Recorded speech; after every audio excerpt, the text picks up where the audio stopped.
டென்மார்க்கில் அகதியாக தஞ்சமடைந்து தற்போது விமானியாக பணிபுரியும் இலங்கை பெண் அனைவரது கவனத்தையும் கவர்ந்துள்ளார். இலங்கையில் நடைபெற்ற யுத்தம் காரணமாக கடந்த பல ஆண்டுகளுக்கு முன்பு சொந்த நாட்டை விட்டு டென்மார்க்கில் அகதியாக தஞ்சமடைந்த அர்ச்சனா என்கின்ற அந்த பெண் பல இன்னல்களை கடந்து பள்ளி கல்லூரியை முடித்து கடுமையான முயற்சியால் பிரிட்டன் விமானத்தில் விமானியாக பணிபுரிந்து வருகிறார். தற்பொழுது பல நாடுகளுக்கு பயணிகளை அழைத்து சென்று விடுவது மகிழ்ச்சி அளிப்பதாக அவர் தெரிவித்துள்ளார்.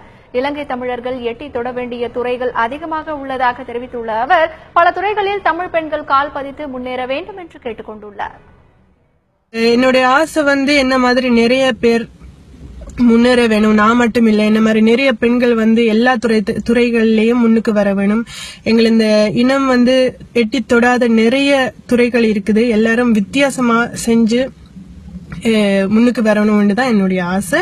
ஆனா உண்மையிலேயே நான் ஃபேஸ்புக் ஸ்டேட்டஸ் போடும்போது இவ்வளவு அன்பும் ஆதரவும் எங்களுடைய தமிழ் மக்கள் கிட்ட இருந்து கிடைக்கும்னு நான் கொஞ்சம் கூட எதிர்பார்க்கல.